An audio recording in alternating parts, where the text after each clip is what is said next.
Movie starting లో కొన్ని భయంకరమైనటువంటి కల్ట్ సీన్స్ ని చూస్తాం. ఒక ఉమెన్ వీడియో తీస్తుంటుంది. అక్కడ చూస్తే ఏదో ఒక రిచువల్ జరుగుతుంది. అక్కడున్న అందరూ వింతగా బిహేవ్ చేస్తూ ఉంటారు. ఈ కల్ట్ మెంబర్స్ కి ఏదో పిచ్చెక్కినట్టుగా ఒక అమ్మాయిలో డీమన్ ని ఆవహించేలా చేసుంటారు. ఆమె చుట్టూ ఒక వైట్ సర్కిల్ కూడా గీసుంటుంది.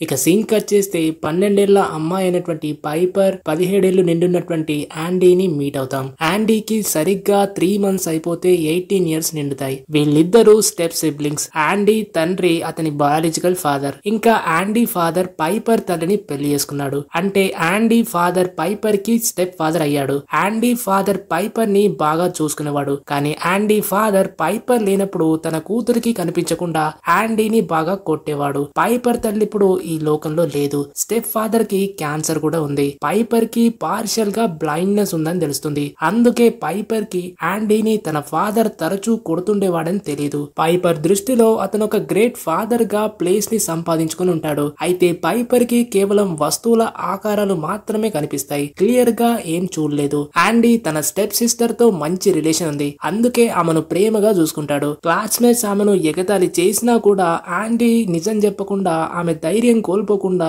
ఎప్పుడు కూడా మంచి విషయాలే చెప్తాడు. ఇప్పుడు వాళ్ళిద్దరూ ఇంటికి వచ్చినప్పుడు యాండీ తన తండ్రిని బాత్రూమ్ లో చనిపోయి ఉండడం చూస్తాడు. పైపర్ కూడా ఈ ట్రామాతో బాధపడుతూ తన ఫాదర్ కి నోటితో ఊపిరిచ్చి బ్రతికించడానికి ట్రై చేస్తుంది. కానీ యాండీ ఆమెకు హెల్ప్ చేయకుండా కేవలం అరుస్తూ ఉంటాడు. అంతలో పోలీసులతో పాటు ఫోస్టర్ హోమ్ డిపార్ట్మెంట్ వాళ్ళు కూడా అక్కడికి వస్తారు. అయితే ఇక్కడ యాండీ ఫాదర్ కి కొన్ని రోజుల క్రితమే కీమోథెరపీ జరిగింది. అందుకే స్పృహ తప్పి చనిపోయి ఉండొచ్చని తెలుస్తుంది. పిల్లలు ఆ రోజు స్కూల్ కి వెళ్లడంతో రూమ్ ని లాక్ చేసి ఉంటుంది. యాండీ కత్తితో గేట్ ఓపెన్ చేసి చూస్తే అక్కడ వాళ్ళ ఫాదర్ చనిపోయి ఉంటాడు. ఇక వాళ్ళిద్దరిని ఫోస్టర్ హోమ్ ఆఫీస్ కి పంపించేస్తారు. అక్కడ వెండా వాళ్ళను విడిగా ఉండాలని చెప్తుంది. కానీ యాండీ అందుకు ఒప్పుకోడు. పైపర్ ను తనతోనే ఉండాలని కోరుకుంటాడు. పైపర్ కూడా అదే కోరుకుంటుంది. అయితే యాండీ 8 ఏళ్ల వయసులో ఉన్నప్పుడు కోపంతో పైపర్ ను కొట్టిన విషయం, ఇంకా తన ఫాదర్ పై కోపంతో ఉన్నప్పుడు జరిగిన విషయాల వల్ల ఒకసారి కేర్ హోమ్ కి పంపించుంటారు. అందుకే వెండా యాండీ పైపర్లను ఒంటరిగా కలిసి ఉండడానికి ఒప్పుకోదు. కానీ 3 నెలల తర్వాత యాండీకి 18 ఏళ్లు వచ్చాక పైపర్ కి లీగల్ గార్డియన్ గా అవ్వచ్చని, అప్పటి వరకు లారా అనే ఉమెన్ దగ్గర ఫోస్టర్ మదర్ తో ఉండాలని వెండా చెప్తుంది. లారా 20 ఏళ్లుగా వెండా దగ్గర కౌన్సిలర్ గా పనిచేస్తోంది. వాళ్ళ ఆఫీస్ లో ఆమె ఒక బెస్ట్ కౌన్సిలర్ అని చెప్పొచ్చు. కానీ ఆమెకు ఏదో ఒక భయంకరమైన సంఘటన జరిగి ఉంటుంది. అందుకే ఇప్పుడు ఆమె ఇంట్లోనే ఆ ఇంటిని ఒక ఫోస్టర్ హోమ్ లాగా చేసి అక్కడ పిల్లలని చూసుకుంటుంది. ఇక సిబ్లింగ్స్ ఇద్దరు లారా ఇంటికి రీచ్ అవుతారు. అక్కడ ఓలివర్ అనే మూగబ్బాయి ఉంటాడు. అతని బిహేవియర్ అంతా కూడా వింతగా ఉంటుంది. ఆ పిల్లాడు ఏం తెలియనట్టు కనిపిస్తాడు. లారానేమో తన కుక్కను ఒక స్టాచ్యూ రూపంలో ప్రిజర్వ్ చేసి ఉండడం కనిపిస్తుంది. ఇది అక్కడి పిల్లలకు వింతగా అనిపిస్తుంది. అక్కడ జంక్ మ్యాన్ అనేటువంటి పిల్లి కూడా ఉంది. అది ఎప్పుడు కూడా ఇంట్లో ఉండకుండా అటు ఇటు తిరుగుతూ ఉంటుంది. లారా పైపర్ ని చూసినప్పుడు ఓవర్ ఎక్సైటెడ్ అయిపోయి ఎంతో ప్రేమను చూపిస్తుంది. అయితే ఆమె యాండీ పై అంత ఫోకస్ చూపించదు. ఎంతలా అంటే వాళ్ళు ముగ్గురు సెల్ఫీ తీసుకునే టైంలో ఆ ఫోటో యాండీ ఫోటోను కనిపించకుండా తీసేస్తుంది. అయితే లారా నార్మల్ గా కనిపించడానికి ట్రై చేస్తుంది. కానీ ఒక రకంగా ఆమె బిహేవియర్ కొంత తేడాగా ఉందని అర్థమవుతుంది. లారా పైపర్ ని తన కూతురు యొక్క క్యాథీ రూమ్ లో ఉండమని ఆ రూమ్ నిస్తుంది. యాండీకి పక్కనే ఉన్నటువంటి ఒక నార్మల్ రూమ్ నిస్తుంది. కానీ లారా పైపర్ పై ఎక్కువ కేర్ తీసుకుంటుంది. లారాకి క్యాథీ అనే కూతురు ఉండేది. ఆమె కొంతకాలం క్రితం పూల్లో మునిగి చనిపోయింది. లారా ఆమెను కాపాడడానికి ట్రై చేసింది. కానీ చివరికి ఆమె చేసిన ప్రయత్నం ఫెయిల్ అవుతుంది. ఆ షాక్ అనేది ఇప్పటికీ లారా లోపల అలానే ఉంది. అయితే లారా ఇల్లు పూర్తిగా ఊరికి దూరంగా ఉంది. ఆ ఇంటి చుట్టూ ఒక వైట్ సర్కిల్ కూడా ఉంది. ఇది చూసినప్పుడు మనకు సినిమా స్టార్టింగ్ లో చూసిన వైట్ సర్కిల్ ని గుర్తు చేస్తుంది. అయితే పైపర్ పార్షియల్ గా బ్లైండ్ కాబట్టి లారా పైపర్ లో క్యాథీని చూడటం స్టార్ట్ చేస్తుంది. ఇక ఓలివర్ కి కొంచెం ఎక్కువగానే భయపడే స్వభావం ఉంటుంది. అతను తనను తాను ఎక్కువగా కొరుక్కుంటాడు. అప్పుడప్పుడు వస్తువుల్ని కూడా నమిలేస్తుంటాడు. కత్తిని కూడా సక్ చేస్తూ ఉంటాడు. ఓలివర్ ఎప్పుడు ఆకలితో ఉన్నట్టు కనిపిస్తాడు. లారా అతనితో నీకింకా టైం రాలేదని చెప్తూ ఉంటుంది. ఇది చూస్తే లారా ఏదో ప్లాన్ చేస్తున్నట్టు అనిపిస్తుంది. లారా ఓలివర్ ను ఎప్పుడు ఒక రూమ్ లో లాక్ చేసి ఉంచుతుంది. ఇక యాండీకేమో ఇక్కడ ఏదో తప్పు జరుగుతుందని అనిపిస్తుంది. ఇక యాండీ రూమ్ లోకి వచ్చిన తర్వాత తన ఫ్రెండ్ తో చాట్ చేస్తూ కొత్తగా ఫోస్టర్ హోమ్ కి వచ్చామని చెప్తూ ఒక బ్రదర్ కూడా దొరికేశాడని, కానీ అతను వింతగా ఉన్నాడని చెప్తాడు. అదే టైంలో అక్కడికి లారా వచ్చి యాండీతో మాట్లాడటానికి ట్రై చేస్తూ పైపర్ గార్డియన్షిప్ తీసుకోవడానికి అప్లై చేశావని వెండా చెప్పిందని యాండీతో అడుగుతుంది. దానికి యాండీ అవును అది కరెక్ట్ అని ఆన్సర్ ఇస్తాడు. లారా ఈ విషయం విని వరి అవుతుంది. ఇక ఫోన్ లో ఎవరితో చాట్ చేస్తున్నావు, గర్ల్ ఫ్రెండా అని లారా అడిగితే జస్ట్ ఫ్రెండ్ అని యాండీ రిప్లై ఇస్తాడు. అయితే యాండీ ఇక్కడ కొంచెం లారా వేసేటువంటి క్వశ్చన్స్ కి అన్కంఫర్టబుల్ గా ఫీల్ అవుతాడు. ఇక అంతలో కింది నుంచి తన సిస్టర్ పిలిచేసరికి యాండీ బెడ్ పై ఫోన్ పెట్టేసి కొంచెం ముందుకెళ్లి తన సిస్టర్ తో అంతా ఓకే కదా అని ఆన్సర్ ఇస్తుంటే ఇంతలో పక్కనే ఉన్నటువంటి లారా యాండీ ఫోన్ తీసుకుని చాట్ ను చెక్ చేస్తుంది. దీంతో అది చూసిన యాండీ కోప్పడి వెంటనే ఫోన్ ని లాగేసుకుంటాడు. అలా పర్సనల్ విషయాలు చూసినందుకు లారా యాండీకి సారీ చెప్తుంది. యాండీ కూడా లారాకి సారీ చెప్తాడు. అయితే లారా అక్కడి నుంచి వెళ్లే ముందు యాండీ తన ఫ్రెండ్ తో చాట్ చేసిన మెసేజ్ ని రిపీట్ చేస్తూ ఓలివర్ ఒక వింత పిల్లాడు కదా అని చెప్పేసి అక్కడి నుంచి వెళ్లిపోతుంది. ఇది విని యాండీ కొంచెం షాక్ అవుతాడు. ఎందుకంటే యాండీ తన ఫ్రెండ్ తో చాట్ లో ఓలివర్ ఒక వియర్డ్ కిడ్ అని చెప్పుంటాడు. ఇకపోతే లారా ఇంటి బయట చిన్న ఫామ్ లో చికెన్స్ కూడా ఉన్నాయి. అవి ఎప్పుడూ కూడా భయపడుతూ ఉంటాయి. క్యాథీ చనిపోయినప్పటి నుంచి అక్కడున్న వాటర్ పూల్ అనేది ఖాళీగా ఉంది. లారా దాన్ని తిరిగి మళ్ళీ నింపలేదు. వర్షం పడితే కానీ ఆ పూల్ నిండనట్టు కనిపిస్తుంది. ఆ రోజు రాత్రి ఇంట్లో ఓలివర్ ని లారా బయట ఉన్నటువంటి షెడ్ కి తీసుకెళ్లడం యాండీ చూస్తాడు. దీన్ని యాండీ ఎక్కువగా పట్టించుకోడు. మరోవైపు ఇంట్లో ఓలివర్ బయట ఉన్నటువంటి షెడ్ ని అలానే చూస్తూ గ్లాస్ ను తన చేత్తో కంటిన్యూస్ గా బ్రేక్ చేసి రక్తం కారినా కూడా అలానే బయటకొచ్చేసి ఆ షెడ్ ని ఓపెన్ చేయడానికి ట్రై చేస్తూ ఉంటాడు. ఇక యాండీ ఫాదర్ యొక్క అంత్యక్రియలు జరిగే టైంలో లారా సీక్రెట్ గా అతని శరీరం నుంచి కొంచెం జుట్టుని తీసుకుంటుంది. లారా అంటుంది చనిపోయిన కూడా ఒక మనిషి యొక్క ఆత్మ ఇంకా ఆ శరీరంలో అలానే కొన్ని నెలల వరకు ఉంటుందని విచిత్రంగా చెప్తూ యాండీ తన తండ్రిని ఇంకా చివరిసారిగా చూడలేదని పైపర్ ముందే ఈ విషయాలన్నీ లారా చెప్పేసరికి ఒక రకంగా పైపర్ ని తన బ్రదర్ పై రెచ్చగొట్టేలా ఒక బ్యాడ్ ఇంప్రెషన్ ని క్రియేట్ చేయడానికి లారా ట్రై చేస్తుంది. అంతేకాకుండా లారా యాండీని తన ఫాదర్ యొక్క లిప్స్ పై కిస్ చేయాలని అలా చేయడం రిచువల్లో భాగమని చెప్తుంది. కానీ యాండీ అలా చేయడు. అయితే ఆ ప్రాసెస్ మొత్తం వింతగా అనిపిస్తుంది. యాండీ వెళ్ళిపోగానే లారా స్వయంగా యాండీ యొక్క ఫాదర్ లిప్స్ పై కిస్ చేస్తుంది. యాండీ ఫాదర్ చనిపోయినప్పుడు అతని నోటి నుంచి నురుగుతో పాటు వాంతొచ్చుంటుంది. అది యాండీకి ట్రామాటిక్ గా అనిపించింది. అందుకే అతను లిప్స్ పై కిస్ చేసి ఉండడు. లారాకి క్యాథీ చనిపోయిన తర్వాత కౌన్సిలింగ్ అవసరం. కానీ ఆమె పూర్తిగా ఇప్పుడు ఒంటరిగా మిగిలిపోయింది. లారా ఆ బాధని తట్టుకోవడానికి యాండీ ఐడియాతో ఒక పార్టీని ఏర్పాటు చేస్తుంది.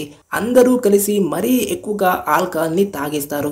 పైపర్ కూడా 12 ఏళ్ల వయసులో ఉన్నా కూడా డ్రింక్ చేస్తుంది. పైపర్ మత్తులో ఉండి నిద్రపోయిన తర్వాత లారా యాండీతో కౌన్సిలింగ్ చేయడం స్టార్ట్ చేస్తుంది. యాండీ తన ఫాదర్ తనపై ఎప్పుడూ వైలెంట్ గా ఉండేవాడని, పైపర్ పై మాత్రం సాఫ్ట్ గా ఉండేవాడని చెప్తాడు. దీనివల్ల యాండీకి పైపర్ పై చిన్నప్పుడు కోపం వచ్చి ఆమెను ఒకసారి కొట్టుంటాడు. యాండీ ఆ విషయం ఇప్పటికీ తలుచుకొని షేమ్ గా ఫీల్ అవుతూ ఉంటాడు. అయితే ఈ విషయం పైపర్కి గుర్తులేదు. ఇంకా పైపర్కి తన స్టెప్ ఫాదర్ యొక్క వైలెంట్ నేచర్ తెలియకుండా ఆమె ఫాదర్ ఒక అబ్యూసివ్ పర్సన్ అనే విషయం కూడా తెలీదు. యాండీ పైపర్ ఇద్దరు కూడా గ్రేప్ ఫ్రూట్ గురించి మాట్లాడినప్పుడు ఎప్పుడు కూడా వాళ్ళిద్దరూ నిజం చెప్పాలనే ప్రామిస్ ఉంటుంది. అంటే గ్రేప్ ఫ్రూట్ అంటే ఒక సీక్రెట్ ప్రామిస్ లాంటిది. ఇలా అన్నప్పుడు ఇద్దరు సిబ్లింగ్స్ కూడా నిజమే చెప్పాలి. కానీ యాండీ పైపర్ బాధపడకూడదని కొన్నిసార్లు అబద్ధం చెప్పుంటాడు. ఆ రాత్రి యాండీ పైపర్ నిద్రపోతుంటే లారా తన సుస్సుని కలెక్ట్ చేసుకొని వచ్చి యాండీ ప్యాంట్ పై ఇంకా బెడ్షీట్ పై పోసేస్తుంది. ఎందుకంటే యాండీ ఇప్పటికీ అంత పెద్దయినా కూడా బెడ్ పై సుస్సు చేశాడని ఫోస్టర్ ఆఫీస్ కి కంప్లైంట్ చేసి పైపర్ ని యాండీ చూసుకునే స్థితిలో లేడని ప్రూవ్ చేయడానికి అలా చేసేస్తుంది. దీంతో పాటు ఈ విషయం పైపర్ కి కూడా తెలిసిపోవాలని అలా చేసి ఉంటుంది. యాండీ జిమ్ చేయడానికి తీసుకునేటువంటి క్రియాటిన్ లో లారా ఏదో ఒక రకమైనటువంటి టాబ్లెట్స్ ని కలిపేస్తుంది. దీనివల్ల అతనికి నిద్ర అనేది ఎక్కువగా వస్తూ అతని మైండ్ అనేది కంట్రోల్ కోల్పోతూ ఉంటుంది. యాండీకి తన సిస్టర్ అంటే ఇష్టం. అంత మత్తులో ఉన్నా కూడా తన సిస్టర్ గురించి కొంచెం కూడా తప్పుగా మాట్లాడకుండా ఉంటాడు. ఇదే టైంలో యాండీ నిద్రపోతుంటే అతని ఫోన్ని తీసుకొని ఫేస్ ఐడితో అన్లాక్ చేసి యాండీ ఫోన్ని చెక్ చేస్తుంది. అంతలో లారాకి ఓలివర్ బయటకు వెళ్ళినట్టు సౌండ్ వినిపిస్తుంది. ఇక లారా ఓలివర్కి స్నానం చేస్తుంది. అతను అక్కడ వింతగా ప్రవర్తించడం స్టార్ట్ చేస్తాడు. ఎందుకంటే ఓలివర్ ఎప్పుడు పడితే అప్పుడు బయటున్న చికెన్స్ని చంపి తింటాడు. ఓలివర్కి గాయాలైనప్పుడల్లా లారా క్లీన్ చేస్తుంది. లారా ఓలివర్కి స్నానం చేయిస్తూ, నాకు తెలుసు నీకు బాగా ఆకలవుతుంది, తొందరలోనే నువ్వు తినే టైం వస్తుందని ఓలివర్తో అంటుంది. కానీ ఓలివర్ ఏమనకుండా సైలెంట్గా ఉంటూ లారా వెనకాల చూస్తే అతను ఏదో ఒక డీమన్ యొక్క పవర్తో కంట్రోల్లో ఉన్నట్టుగా కనిపిస్తాడు.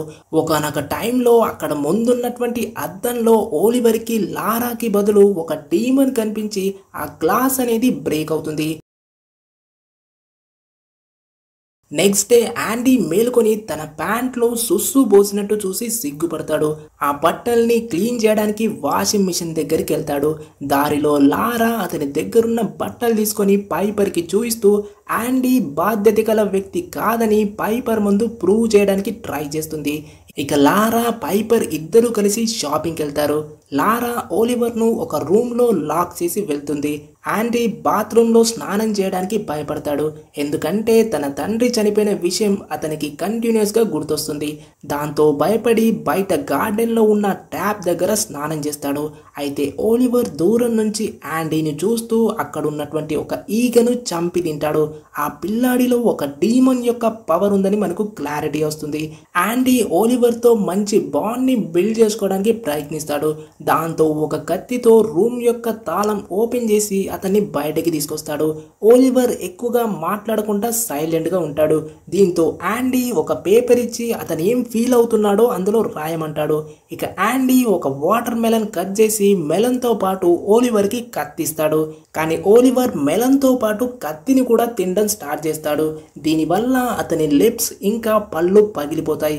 యాండీ కత్తిని వెంటనే తీసేస్తాడు. ఓలివర్ని హాస్పిటల్కి తీసుకెళ్లడానికి ఇంటి యొక్క సర్కిల్ నుంచి బయటకు తీసుకెళ్లడానికి ట్రై చేస్తాడు. ఆ సర్కిల్ నుంచి ఓలివర్ని బయటకి తీసుకెళ్లడానికి ట్రై చేస్తున్నప్పుడు ఆ పిల్లాడు నొప్పితో అరవడం మొదలెడతాడు. అతని కడుపులో నుంచి ఏదో ఒక క్రియేచర్ అరిచే సౌండ్స్ వినిపిస్తాయి. బహుశా ఆ సర్కిల్ బయట ఆ క్రియేచర్ సర్వైవ్ కాకపోవచ్చు. అంతలో ఓలివర్ కొంచెం కాన్షియస్ అవుతాడు. నన్ను కాపాడమని యాండీతో చెప్తాడు. దాంతో యాండీకి లారా ఏదో తప్పు చేసిందని అర్థమవుతుంది. ఇంతలో లారా షాపింగ్ నుంచి ఇంటికి తిరిగొచ్చి ఓలివర్ బయట ఉండడం చూసి భయపడుతుంది. దీంతో యాండీపై కోప్పడుతుంది. అయితే ఓలివర్ ఆ పరిస్థితిలో ఉన్నా కూడా లారా ఓలివర్ను హాస్పిటల్కి తీసుకెళ్లకుండా డైరెక్ట్గా రూమ్లోకి తీసుకెళ్తుంది. ఇక రూమ్లోకి వచ్చిన తర్వాత ఓలివర్ లారాని చూస్తూ అసలు నువ్వెవరు, నేను ఇక్కడికి ఎలా వచ్చానని అడిగేసి నొప్పితో అరుస్తూ ఉంటాడు. లారా అతని తల చుట్టూ వేళ్లతో రుద్దుతూ కల్ట్ యొక్క ఓల్డ్ టేప్ రికార్డింగ్స్ని చూపిస్తూ ఓలివర్ని కూల్ చేస్తుంది. అయితే సినిమా స్టార్టింగ్లో రికార్డ్ చేసినటువంటి ఆ ఫుటేజెస్ అన్నీ కూడా ఇక్కడ ప్లే అవుతూ ఉంటాయి. ఆ రిచువల్లో ఒక అమ్మాయి బాడీలో ఒక ఎంటిటీని ఆవహించేలా చేసుంటారు. ఇక లారా యాండీ తండ్రి జుట్టును ఓలివర్కి తినిపిస్తుంది. ఈ ఎంటిటీ ఏదైనా తినగలదు. ముఖ్యంగా మనిషి యొక్క జుట్టు, టీత్, ఫ్లెష్ ఇంకా బ్లడ్ కూడా తింటుంది. అయితే ఇంత జరుగుతున్నా ఓలివర్ నొప్పితో అరుస్తున్నా ఇంట్లో ఉన్న యాండీ పైపర్కి ఎటువంటి శబ్దం వినిపించదు. ఎందుకంటే లారా మ్యూజిక్ వాల్యూమ్ ని ఎక్కువ చేసి ఉంటుంది. మరోవైపు జంక్ మ్యాన్ అయినటువంటి పిల్లి కూడా వాళ్ళకి కనిపించదు. బహుశా ఓలివర్ దాన్ని తినేసి ఉండొచ్చు, లేదా అది పారిపోయి ఉండొచ్చు. అయితే యాండీకి ఓలివర్ రాసిన పేపర్ పై బర్డ్ అని రాసుండడం చూసి యాండీ షాక్ అవుతాడు. ఆ రాత్రి యాండీకి హాలిసినేషన్స్ రావడం స్టార్ట్ అవుతాయి. స్నానం చేస్తున్నప్పుడు ఓలివర్ మొహం పూర్తిగా తన తండ్రిలాగా మారి ఆమె వర్షంలో చనిపోతుందని చెప్తాడు. దీంతో యాండీ షాక్లో బాత్రూంలో పడిపోవడంతో తలకి పెద్దగా గాయమవుతుంది. దీనివల్ల యాండీ హాస్పిటల్లోకి అడ్మిట్ అవుతాడు. లారా తన కూతురు క్యాథీ యొక్క పాత రికార్డింగ్ టేప్స్ ని చూస్తూ తన కూతుర్ని గుర్తు చేసుకుంటుంది. పైపర్ కూడా ఆమెతో ఉంటుంది. అయితే కరెక్ట్గా గమనిస్తే ఆ వీడియోలో లారా ఓలివర్ను ఆంటీ లారా అని పిలిచే ఒక రెడ్ హెయిర్తో ఉన్నటువంటి ఒక పిల్లాడు కనిపిస్తాడు. అయితే ఆ వీడియోలో ఉన్నటువంటి ఓలివర్ ఇంకా ఇప్పుడు ఇంట్లో ఉన్నటువంటి ఈ ఓలివర్కి పూర్తిగా ఏ మాత్రం కూడా పోలికలు ఉండవు. ఇంతకు ముందు ఓలివర్ కాన్షియస్ అయినప్పుడు నువ్వెవరని డైరెక్ట్గా లారాతో అని ఉంటాడు. అంటే లారా అతన్ని కిడ్నాప్ చేసి రిచువల్ కోసం యూజ్ చేస్తుంది. ఇక లారా హాస్పిటల్కి యాండీని కలవడానికి వస్తుంది. పైపర్ రాకపోవడానికి యాండీ మెంటల్గా స్టేబుల్గా లేడని, ఈ టైంలో పైపర్ని కేర్ తీసుకోవడం కష్టమనేటువంటి ఒక వింత కారణం చెప్తుంది. యాండీ తన తండ్రి విజన్లో వచ్చి పైపర్ వర్షంలో చనిపోతుందని చెప్పాడని లారాతో చెప్తూ పైపర్ని వర్షంలో తడవనివ్వద్దని లారాతో చెప్తాడు. కానీ లారా అది వినకుండా పైపర్తో పాటు వర్షంలో డాన్స్ చేస్తుంది. పైపర్కి తన కూతురు క్యాథీ స్వెటర్ కూడా ఇస్తుంది. లారా పైపర్ని తనని అమ్మ అని పిలవమని, ఎప్పటికీ తనతో ఉంటావా అని అడుగుతుంది. అప్పుడు పైపర్ లారాని అమ్మ అని పిలవడానికి ఒప్పుకుంటుంది.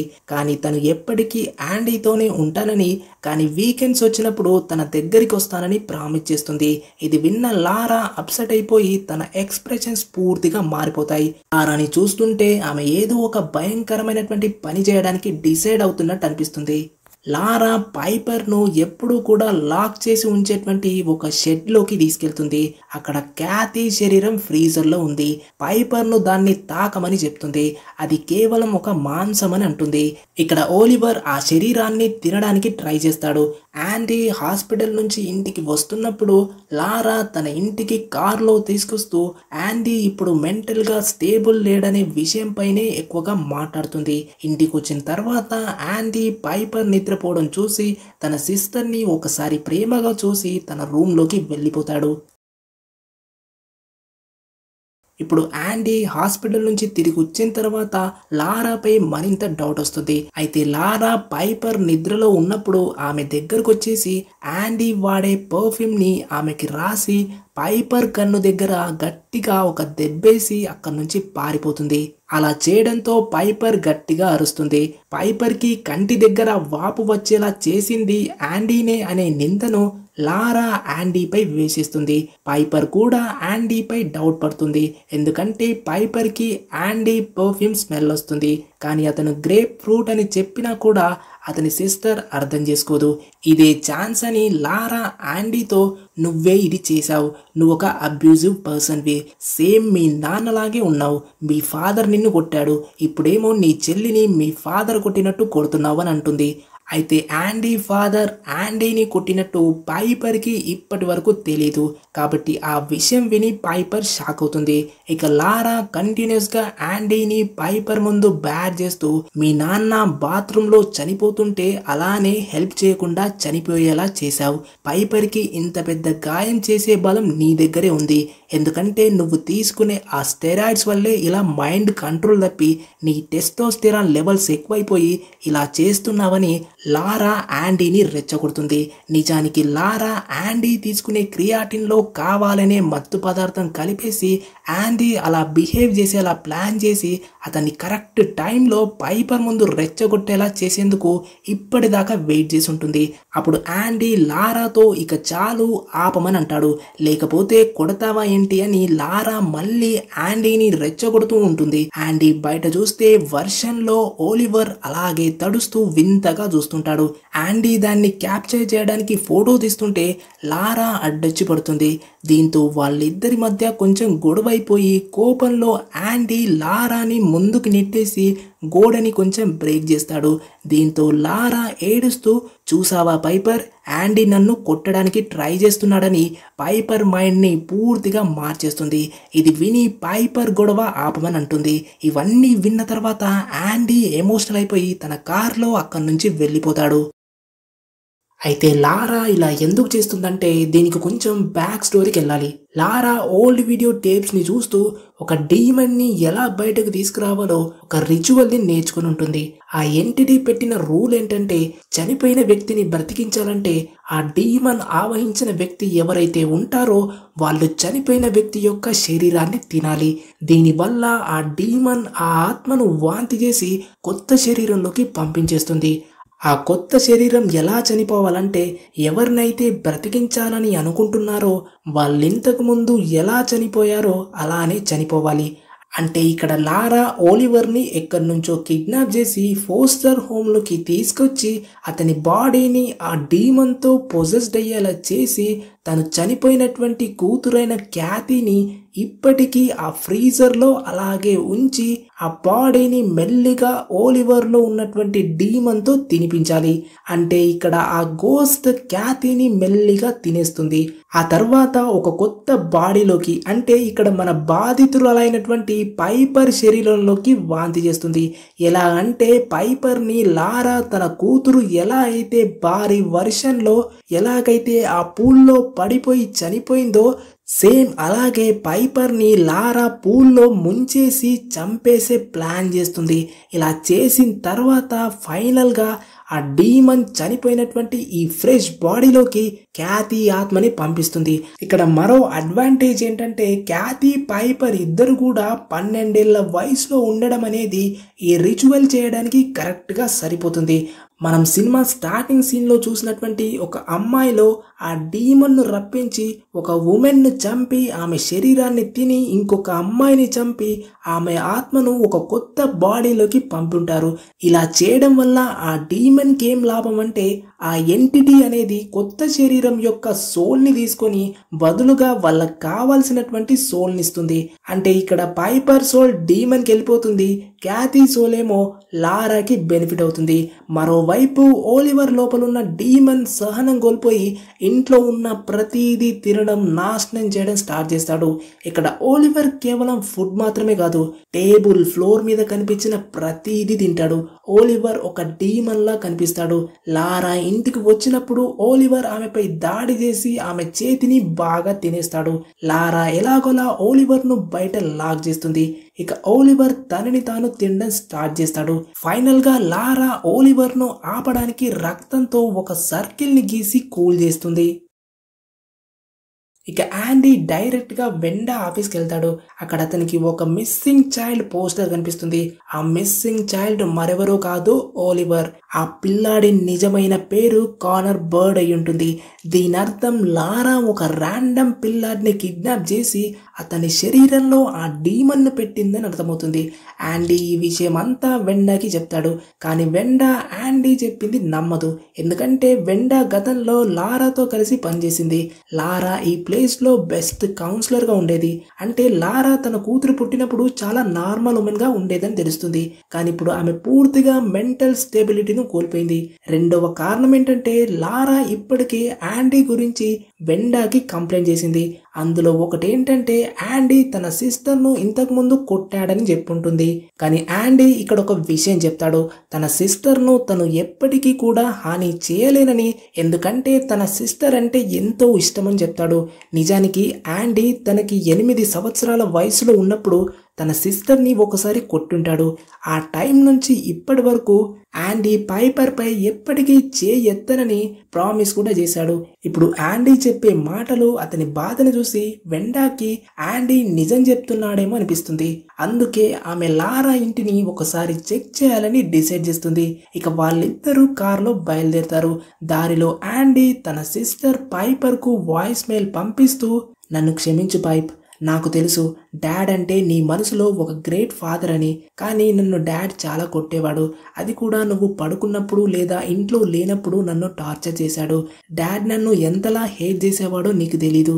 నేను నీకు అబద్ధం చెప్పేశా, ఎందుకంటే చుట్టూ ఉన్న ప్రపంచం ఎంత చెడ్డదో నీకు తెలియకుండా ఉండాలని అలా చేశా. నీకు తెలుసా పైప్, ఒకసారి నాకు 8 ఏళ్ళున్నప్పుడు నిన్ను కొట్టా, కానీ ఆ ఇన్సిడెంట్ తలుచుకుంటే ఇప్పటికీ రిగ్రెట్ ఫీలింగ్ వస్తూనే ఉంది. అప్పటి నుంచి నీకు ఒక్కసారి కూడా నేను హర్ట్ చేయలేదు. కానీ ఇప్పుడు నీ కంటి దగ్గరైన గాయం నేను చేసింది కాదు, ఇంట్లో ఉన్న లారానే ఆ పని చేసింది. అక్కడున్న ఓలివర్ని కూడా కిడ్నాప్ చేసి తీసుకొచ్చింది. నువ్వు అక్కడ ఉండడం సేఫ్ కాదని ఏడుస్తూ వాయిస్ మెయిల్ పంపిస్తాడు. ఈ వాయిస్ లో వెండా వాయిస్ కూడా రికార్డ్ అవుతుంది. ఎలా అంటే యాండీ ఏడుస్తూ ఉంటే వెండా ఓదార్స్తూ ఉంటుంది. దీంతో వెండా వాయిస్ ఆ వాయిస్ మెయిల్ లో రికార్డ్ అవుతుంది. అయితే ఈ వాయిస్ మెయిల్ సెండ్ చేసే టైంలో పైపర్ ఆ ఫోన్ ను ఇంట్లోనే వదిలేసి 10 పిన్ బౌలింగ్ గేమ్ దగ్గర ఉంటుంది. కాబట్టి పైపర్ ఫోన్ ఇప్పుడు లారా దగ్గర ఉంటుంది. లారా ఆ రిచువల్ కోసమే పైపర్ని గేమ్ ప్లేస్ దగ్గర డ్రాప్ చేసి ఉంటుంది. ఇక ఆ వాయిస్ నోట్ విని వెండా యాండీ ఇద్దరు ఇక్కడికి వస్తున్నారని ఆమెకు తెలుస్తుంది. ఇక ఆమె వెంటనే ఇంటిని పూర్తిగా క్లీన్ చేస్తుంది. ఇక వెండా లారా ఇంటికి వచ్చినప్పుడు అంతా పూర్తిగా నార్మల్గా కనిపిస్తుంది. కానీ వెండా లారా చేతి నుంచి రక్తం కారుతున్నట్టు గమనిస్తుంది. అంటే లారాకి ఓలివర్ అక్కడ కొరికిన ప్లేస్ దగ్గర నుంచి రక్తం వస్తుంది. వెండా దాని గురించి అడుగుతుంది. ఇప్పుడు లారాకు దానికి ఎటువంటి ఆన్సర్ లేదు. ఆమె సడన్గా కంట్రోల్ కోల్పోయి తన కూతురు జీవితాన్ని ఎలాగైనా కాపాడాలని అరవడం స్టార్ట్ చేస్తుంది. ఈ టైంలో వెండాకి లారా నిజంగానే మెంటల్ అయిపోయిందని అర్థమవుతుంది. ఆమె వెంటనే బయటకి పరిగెత్తుతుంది. బయట యాండీ వెండాకి ఒక షెడ్ని చూపిస్తాడు. లోపలక్కడ ఓలివర్ తినడం స్టార్ట్ చేసినటువంటి ఒక డెడ్ బాడీ ఉంది. దీన్ని చూసి వెండా యాండీ ఇక్కడ నుంచి పారిపోవడానికి ట్రై చేస్తారు. కానీ లారా వాళ్ళిద్దరిని తన కారుతో వచ్చి గుద్దేస్తుంది. అలా యాక్సిడెంట్ చేయడంతో వెండా వెంటనే చనిపోతుంది. మరో పక్క యాండీ బాగా గాయపడి అక్కడే కింద పడిపోతాడు. లారా కారు నుంచి బయటకొచ్చి యాండీని దగ్గరలో నిండినటువంటి ఒక వాటర్ గుంటలోకి ముంచి చంపేస్తుంది. ఇప్పుడు లారా పైపర్ను తిరిగి ఇంటికి తీసుకొస్తుంది. ఈ టైంకి ఓలివర్ యాండీని కూడా కొంత తినేశాడు. అందుకే యాండీ వాయిస్లో మాట్లాడుతూ పైపర్ను తన దగ్గరికి పిలుస్తాడు. పైపర్ ఓలివర్ను తాకి చూస్తే అక్కడ ఉంది యాండీ కాదని తెలుసుకుంటుంది. దీంతో ఆమెకు డౌట్ వస్తుంది. డౌట్ ఎందుకంటే మూవీ స్టార్టింగ్ లో లారా ఓలివర్ను ఇంట్రడ్యూస్ చేస్తూ ఓలివర్కు రెడ్ కర్లీ హెయిర్ ఉందని చెప్పింది. కానీ పైపర్ ఓలివర్ తలని తాకినప్పుడు అక్కడ జుట్టు లేదు. ఇక పైపర్ వెంటనే పరిగెత్తి బాత్రూమ్ లో తనని తాను లాక్ చేసుకుంటుంది. లారా పైపర్ ను బయటకు రమ్మని అరుస్తుంది. కానీ పైపర్ బయటకి రాదు. అప్పుడు పైపర్ కు బాత్రూమ్ లో యాండీ డెడ్ బాడీ ఉన్నట్టు తెలుస్తుంది. ఈ టైంలో లారా కూడా బాత్రూమ్ లోపలికి డోర్ ని బ్రేక్ చేసుకొని వస్తుంది. ఇక లారా ఫైనల్ గా తన ఈవిల్ ప్లాన్ ను బయటపెడుతుంది. ఆమె పైపర్ ను ముంచి చంపాలని క్లియర్ గా చెప్తుంది. ఇది విని పైపర్ పారిపోవడానికి ట్రై చేస్తుంది. కానీ పైపర్ కి ఎటు వెళ్లాలో కనిపించడం లేదు. కాబట్టి గోడకు తగిలి స్పృహ కోల్పోతుంది. లారా అప్పుడు పైపర్ను పూల్లోకి లాగి వాటర్లో ముంచేస్తుంది. పైపర్ మునిగిపోయే టైంలో స్పృహలోకి వచ్చి ఎలాగో అలా నీటిపైకి వచ్చేసి మామ్ అని అరుస్తుంది. ఆమె అమ్మ అని అరిచినప్పుడు లారాకి పైపర్ తనని నిజంగానే అమ్మ అని పిలుస్తున్నట్టు అనిపిస్తుంది. ఈ మూమెంట్ లో లారా అలాగే సైలెంట్ గా ఉండిపోతుంది. అంటే లారా తను ఎంత తప్పు చేస్తున్నానో అర్థమవుతుంది. బహుశా ఆమెకు కొంచెం మదర్ సెంటిమెంట్ ఫీలింగ్స్ వచ్చేసి ఆగిపోయి ఉంటుంది.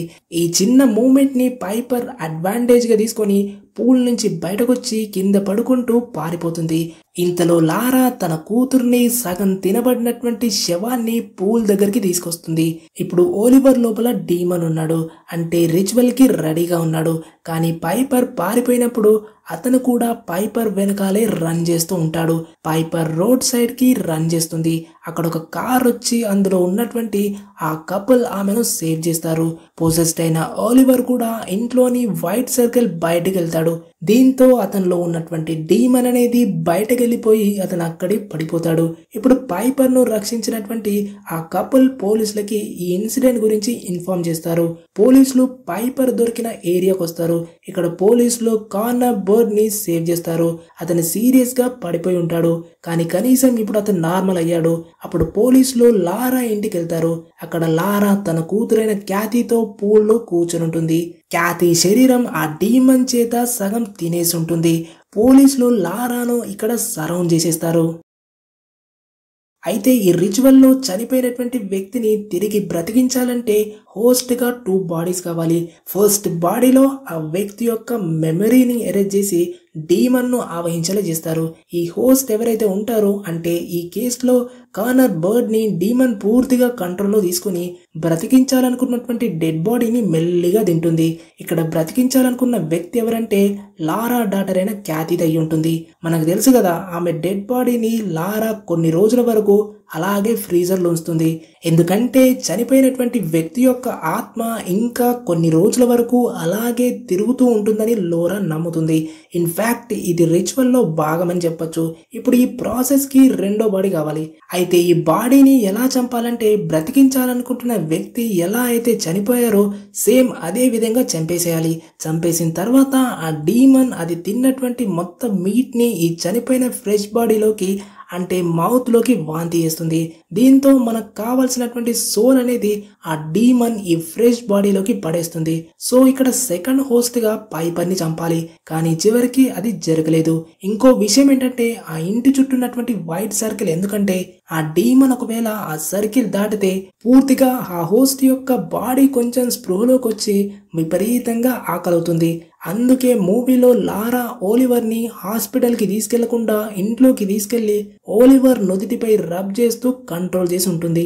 ఇక్కడితో మూవీ ఎండ్ అవుతుంది. ఐ హోప్ ఈ మూవీ మీకు నచ్చింది అనుకుంటా. నచ్చితే లైక్ చేసి మీ ఫ్రెండ్స్తో షేర్ చేసుకోండి. మీరు కనుక ఇప్పటి వరకు ఛానల్ని సబ్స్క్రైబ్ చేయకపోతే ప్లీజ్ సబ్స్క్రైబ్ చేసుకొని బెల్ ఐకాన్ని ప్రెస్ చేయండి. మీకు ఈ స్టోరీ ఎలా అనిపించిందో కామెంట్లో చెప్పండి. మరో వీడియోలో కలుద్దాం. అంతవరకు టేక్ కేర్, బాయ్.